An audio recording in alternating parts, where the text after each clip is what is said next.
Ketika seorang narsistik mengatakan, I love you. I love you. Mereka membuatnya terdengar sangat indah. Tapi hanya sebatas itu. Itu hanya suara. Yang kamu lakukan hanyalah mendengarnya. Saat mereka mengatakan I love you, hanya cukup untuk membuat kamu tidak kemana-mana, stuck di sana. Hanya cukup untuk membuatmu berpikir, mungkin suatu hari mereka akan mencintaimu dengan lebih baik. Saat mereka berkata I love you, artinya hanyalah, aku memilikimu. Aku sudah mendapatkanmu. Aku merasa bebas melakukan apapun yang ingin kulakukan terhadapmu, karena aku tahu bahwa kau mencintaiku. Ketika mereka berkata I love you, tidak ada lagi yang bisa kamu harapkan setelah itu. Itu hanyalah kata-kata mudah yang keluar begitu saja dari mulut mereka. Hatimu lalu merasa bingung. Kamu merasa, oke, aku mendengarnya, tapi aku tidak melihatnya. Kamu mendengar kata-kata I love you dari mulutnya, tetapi kamu tidak melihat perlakuannya yang menunjukkan bahwa dia mencintaimu. Hanya kata-kata kosong. Aku mendengarnya. Memang ini terdengar sangat indah, tetapi aku tidak merasakannya. Terasa begitu kosong.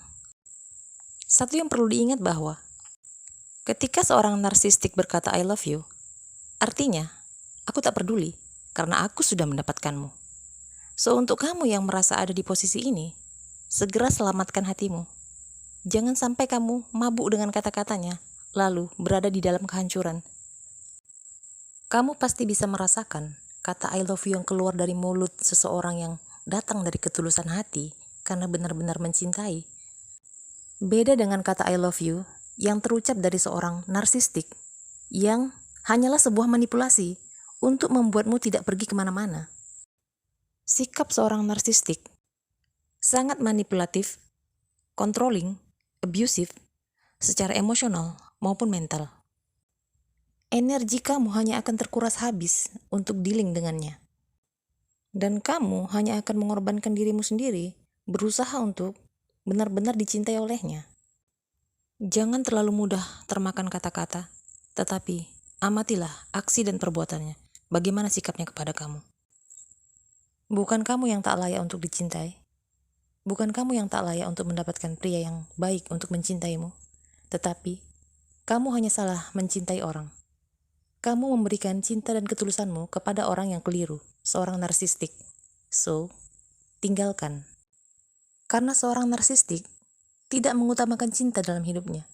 Dia mengutamakan power, merasa mempunyai power terhadap orang-orang di dalam kehidupannya.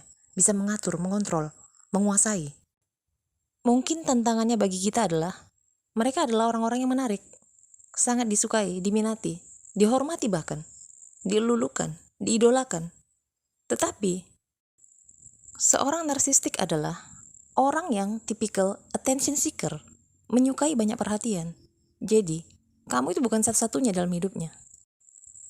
Dan dia juga adalah orang yang sangat peka terhadap orang-orang yang mencintainya.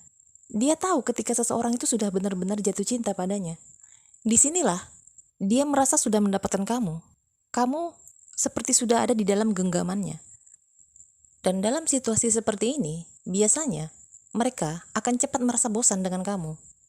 Karena kamu seperti mainan yang sudah tidak lagi menarik baginya. Tidak ada tantangannya. Mereka akan mencari perhatian-perhatian lain dari orang-orang baru. Mereka akan selalu mencari supply-supply baru untuk meningkatkan keegoan mereka, kenarsisan mereka. Terkadang kita harus mengalami hal seperti ini. Adalah sebuah ujian buat kita. Apakah kita lebih memilih mencintai diri kita atau mencintai narsistik yang nyata-nyata hanya akan menyakiti kita?